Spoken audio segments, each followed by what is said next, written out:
Hello everybody, nice to see you. We are here today, not really baking. Well, we're kind of baking on the side, you can't see it. But I wanted to talk to you about how you learn. Because look, I'm here to help you. I'm trying to do things that are exciting and informative at the same time. But this should just be one little snippet of where you find the rest of your inspiration and the rest of your knowledge. Look at my books. This is just a portion of my collection. I got a book, and then I got another book, and then I went down this rabbit hole, and now I have, these are like kind of the highlight ones that I'm going to show you. I can't have enough books. I can't have enough of them. And I'll show you as we go. There's like little things in each one that's kind of exciting. Are books exciting? People like books. I feel like if you like bread, you're going to like books. You know what I mean? Slow, but thoughtful. All right, so first of all, I'm going to, this is not a endorsement. This is not a book club, but I feel like I should share these with you. And if they get a little plug on it, that's fine. This is the first one. You want to see the first book I ever got? Oh my God. It's called Classic Sourdoughs. And it looks like a little bit of an old-timey, weird one that doesn't have like a hipster element to it, which a lot of these books kind of do when it got trendy. This was obviously made when it was not trendy. This was, let's see, yeah, 1989. Nobody was like growing little beards and starting bread shops in Brooklyn in 1989. This is just old school kind of stuff. And because they started off a long time ago before it was cool, they just kind of, they're not trying to be impressive, but this book is impressive. It gave me a lot of really super cool tips about dough and dough consistency and shaping. It's a little difficult to figure out some of it because it's just the way it is written and stuff. This is like talking about old girlfriends. It's like, she was really nice, but she was confusing and she kind of led me astray. They talk about a proofing box in here. That is when you're trying to control the temperature. They actually say to like make this box and put a light inside the box and make it this like hot box so it can rise and stuff in it. It's something I skipped. I just didn't do it. The one super cool thing in this, like the regular breads are cool. I wouldn't say that I'd made all of them, but the one super cool thing, salted pretzels.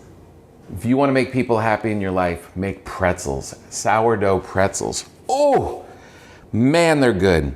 For some reason, you have to eat them within the first 30 minutes because they turn really hard, but you're going to, this is pretty killer. Okay, now this book is, this is the big daddy. I'm sure you've heard of this, Tartine Bread. This is kind of like the Bible. This book changed America and bread baking. It really did. This one came out, I don't know, into the 2000s. This guy, Chad Robertson, we're kind of best friends. This guy changed everything. He really did. He started this little shop in San Francisco. It was a small bakery. He made this amazing sourdough bread in the land of sourdough bread. Created this little shop, Tartine Bakery. He just did it on his own schedule, so you could only get the bread at the end of the day. So there was this line, people would line up all afternoon outside of the shop to try and get his bread. And it became this phenomenon. People just had to get it. And then it is insanely, insanely good. I have some. You want to see it? Is that appropriate? Yeah, people, right? This is a half a loaf of tartine bread. Really good. Has this very unique flavor.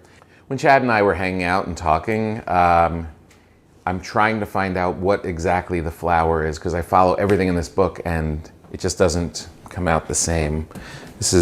Look at that.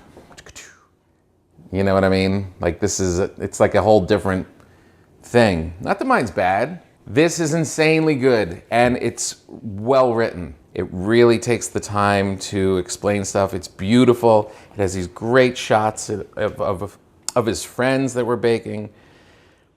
The key of this book, the country loaf, which is kind of the main recipe that I've been following for the entire run, and olive loaf. Wait till you see that video. That's gonna be amazeballs. Super impressive. Get this book. Get this book. This should be there all the time. And the cool thing about these books is as you're going along, you kind of open them up and you go and you reread them and come up with this cool stuff. Oh, that cool pan con tomate. Does that say tomate, Maya? Tomate. You're French. You speak French. You don't. That's Italian.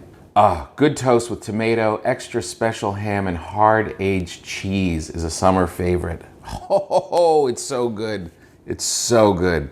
Okay, now this book. This is getting a little fancy pants. This one, the Larousse Book of Bread. That's a little French, Maya. Look how excited you are now.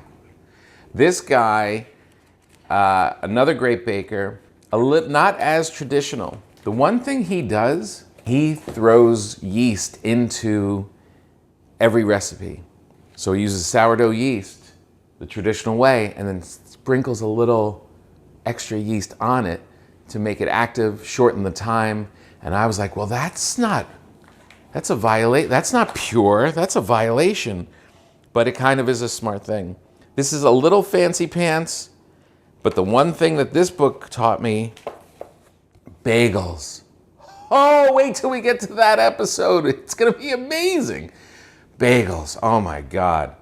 Look, we live in California. We live in Los Angeles. There are not good bagels here. People say this is the first good bagel they've eaten in LA. When I say people, yeah, I'm talking about my family. But also a couple friends.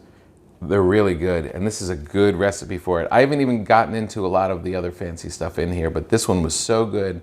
And you know what's cool about this? The timing. They give you a real sense of the timing. Flour, water, salt, and yeast. This one is probably, I'm gonna say my favorite. Because this one really gives you James Beard Foundation Book Award winner. That's impressive. James Beard, sounds fancy. This one was written by Ken Forkish. What I like about this one is he tells his own story about how he started as a hobby and then left everything in his life behind to go and make bread, which I kind of understand why you would do that. This one is really great. Again, very well written, takes you through every single step. The cool thing about this too, basic bread recipes, then levain bread recipes, and then pizza recipes. This gets into poolish, which is a whole cool way, like a pre-ferment. We'll get into that later. This book explains it perfectly, and it kind of opens up this whole new element of bread making. When I say everything takes 3 days, that's just using the sourdough starter. When you use the poolish and the biga, it's kind of easier. You kind of like it. Amazing book. Get it. Zachary Golper is this baker in Brooklyn. I met him when I did the Food Network show, Baked, which was an amazing show. Super cool guy. Really loved hanging out with him. And he created this book. This is, I have to be honest, I just kind of like having it more than I've used it. It just feels like it smells good. He didn't put a binding on it. Very Brooklyn. Very cool. You know what I mean? This is a shout out for my friend Lisa Ludwinski. This was another Food Network hookup. Sister Pie.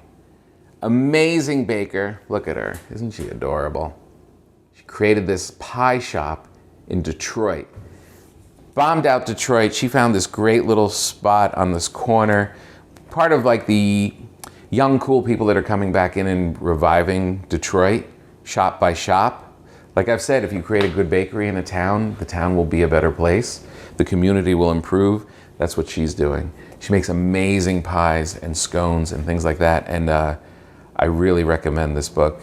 It's not that easy to make what she makes, but it's definitely worth it. We became friends when I was there. We made a pie together. Sister Pie, fun book. Get it. Not only are you making good pies and stuff, you're also supporting Detroit. What's wrong with that? Here's something fun. This has nothing to do with bread. It's called cheese and wine. If you have bread, you should have a lot of cheese and wine around. And that is part of the joy of once you start eating. And I got this from a very funny comedian, Rachel Feinstein, who is a good friend of mine. And she gave me this book, and why not read about cheese? You're not going to learn a lot about bread baking, but you'll learn a lot about life.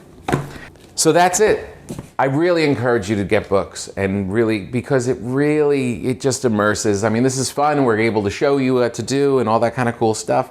But really, the more you get into anything in life, the more you should learn about it. And this is what you should do. You should learn about bread, and you should take your time.